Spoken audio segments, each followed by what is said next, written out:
From the Library of Congress in Washington, D.C.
The little disciples of the witch dance and prepare to receive the witch's instructions.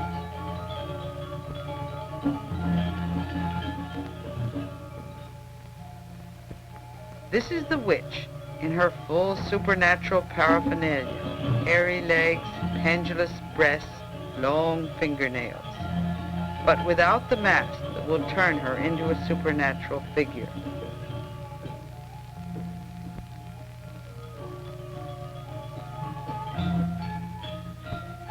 Beside her is her daughter, who has been rejected by the king of the country. In revenge for the slight to her daughter, she is now training her little novices to spread pestilence and death. Kneeling in front of her, they answer her instructions on how to spread plague.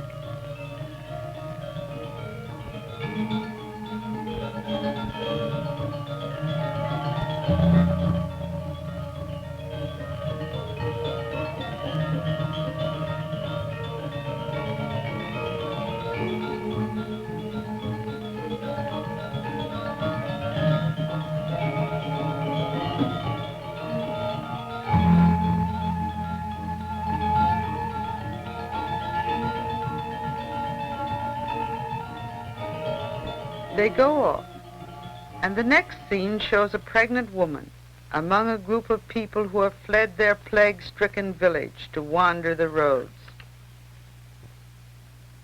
This is a birth scene where the pregnant woman, played by a man, gives birth to a child while witches lurk about to steal the newborn child.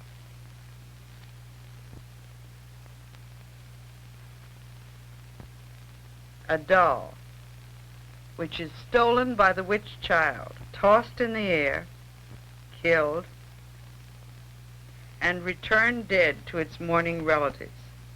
The villagers mourn for the dead child, putting on a theatrical display of grief. The witches, witch child and witch, and tease the mortals, to whom they are not yet quite visible. As they become visible, the mortals chase the witches.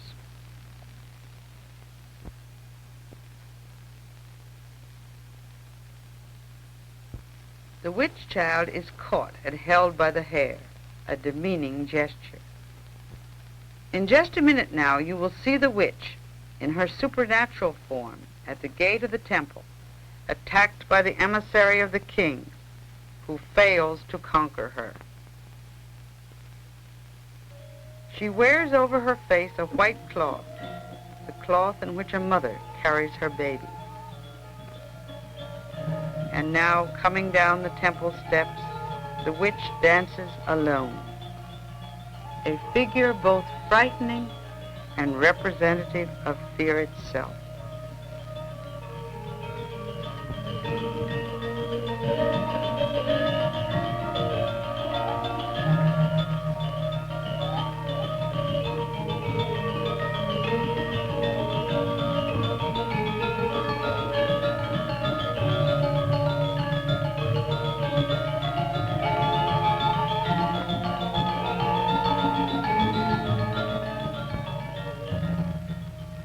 She bends back and gives a high, eerie laugh.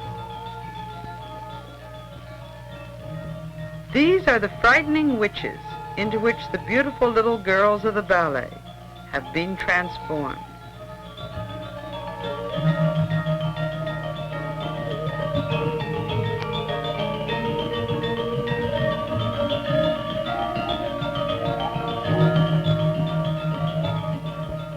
Again, the witch dances alone.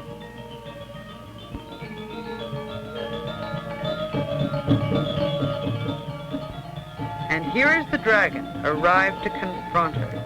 As she represents death, he represents life. And they have a long altercation in ancient ecclesiastical Javanese, while she holds him by his beard and scolds him. These are the dragon's followers, falling to the ground at the glance of the witch. Up again when she turns her back, down again when she looks at them. She trips through their ranks, runs away, and as her back is turned, up they get again. Rush to the attack, but as she turns, her glance forces them back, back, back, back. And she stands and laughs at them, laughs, and then turns away, indifferent. This is slow motion. Followers of the dragon advance, their krisses raised in the air, ready for the attack.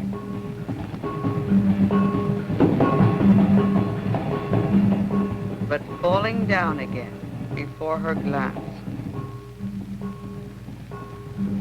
Normal speed, and the witch dances again, and then 2 by 2 they run up and attack her. She doesn't resist. She is as limp as a rag doll, but overcome by her power, they fall.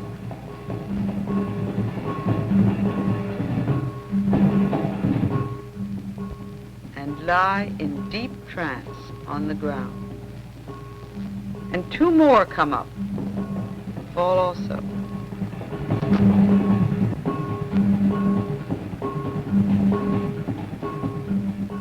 Members of the trance club come and arrange them on the ground, while another pair attack the witch.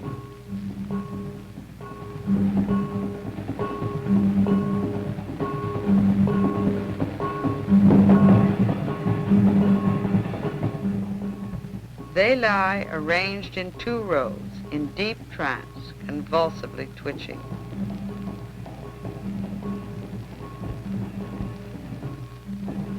And the dragon comes back to revive them, walking between the rows, followed by his priest, who sprinkles the holy water over them.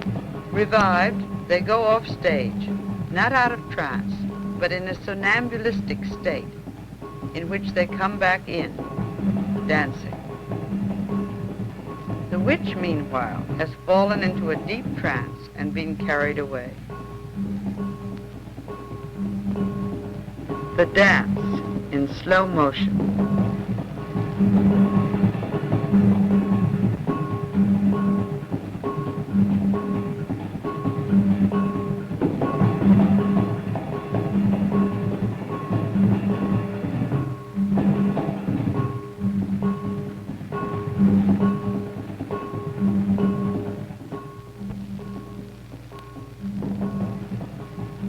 Here come the women, also in a ballet formation.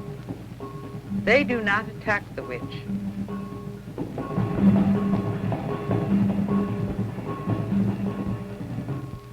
But at a scream given by one of their number, they suddenly go into trance seizures, and with loosened hair, turn the krisses against their breasts,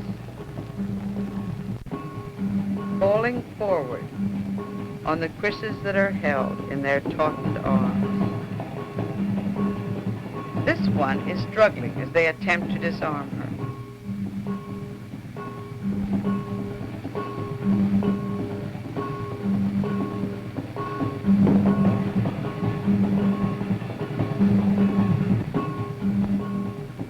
In the background, you see the men, also in trance seizures. And here in slow motion, you see the women.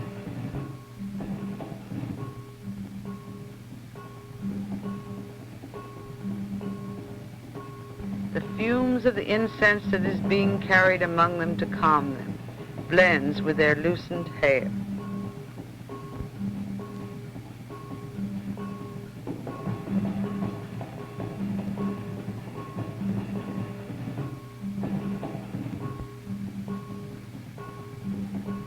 This old woman had said that she would not go into trance, but when the others began to turn their krisses against themselves, she joined them.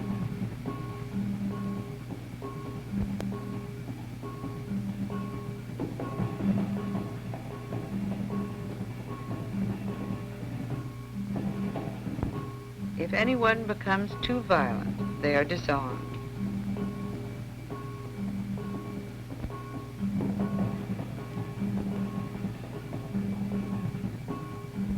There are frequent periods like this of slow turning and waiting. Then someone gives a violent scream, and they again turn their krisses on themselves.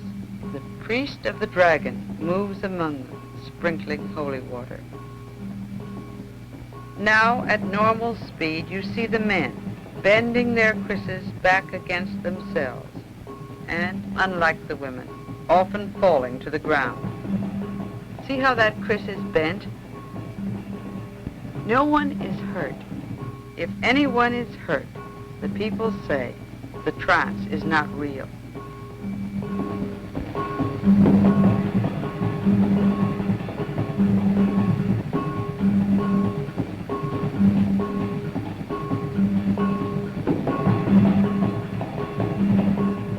A male trancer is being carried off into the temple in a stiff, cataleptic state. Another one is disarmed. A third puts his head into the dragon's mouth, and the dragon holds him by the hair to calm him.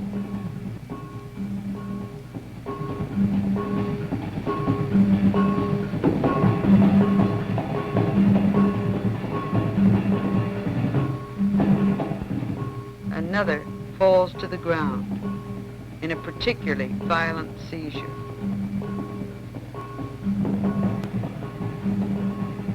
Another trancer is being carried off into the temple court.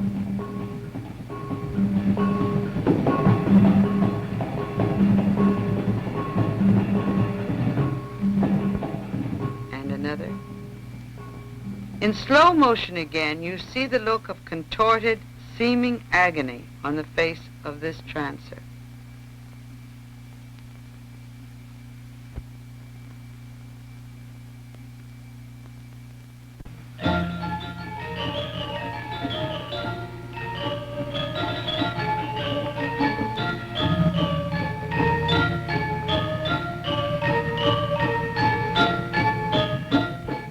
Inside the temple courtyard, the people arrange the trancers in groups to be brought out of trance. Here a group of boy Kris dancers lying along a wall in deep shadow, are given incense and holy water.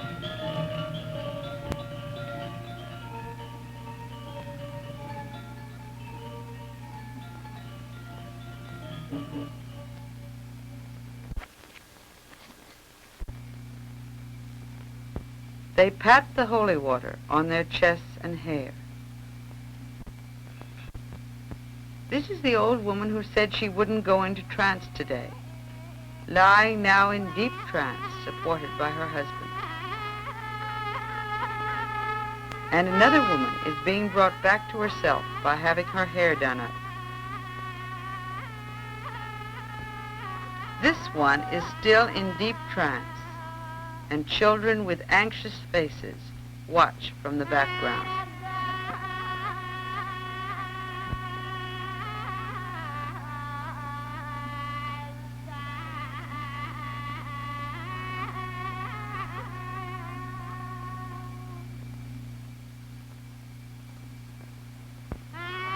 The trancers bury their faces in the fumes of the incense and slowly come out of trance.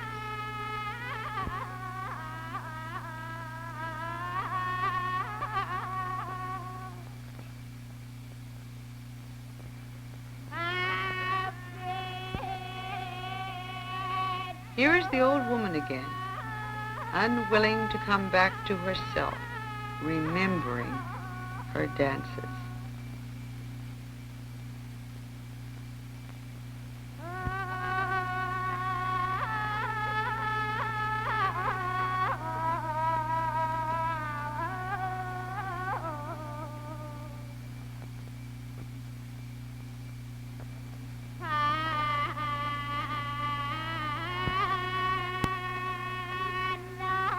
Until finally the priest brings special offerings to the spirit that possesses her to persuade it to leave her body.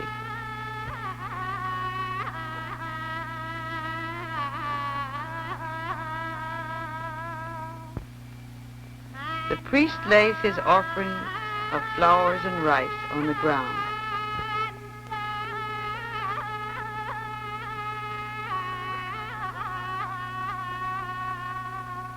While she continues to dance recalcitrantly.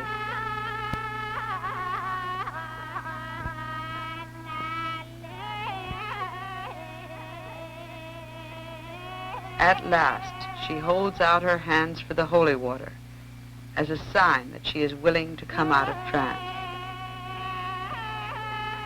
A dog comes and eats the offerings that have been presented to the spirit.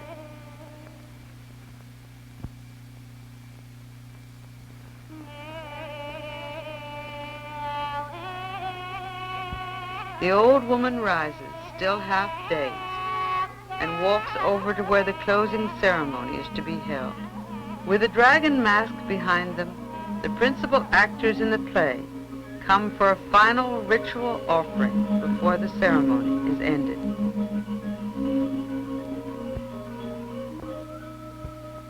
A chicken is brought, which is to be offered by the priest of the dragon.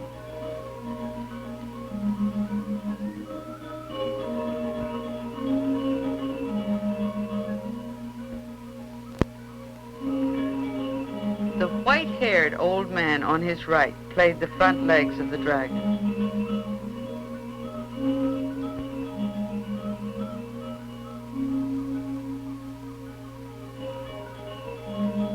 The chicken is offered.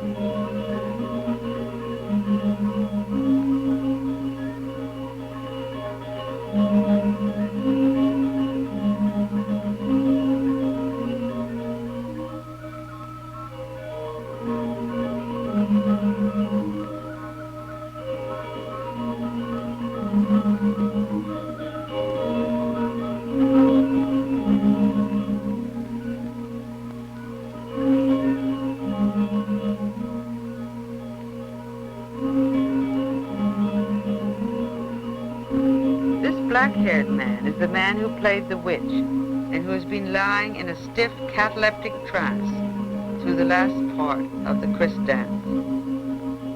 He sits among the offerings, not yet quite out of trance. Breathes in the incense, takes the holy water, and sprinkles the old man who played the front legs of the dragon.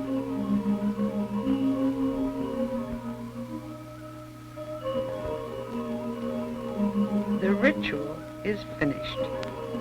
Here we see an old man just coming out of trance, not yet quite himself.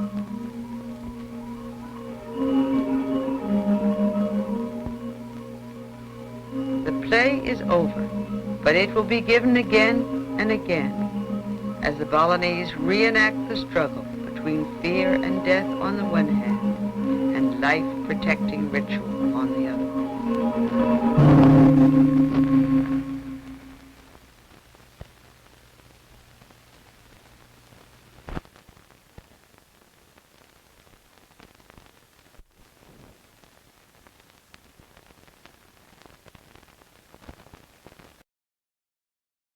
This has been a presentation of the Library of Congress.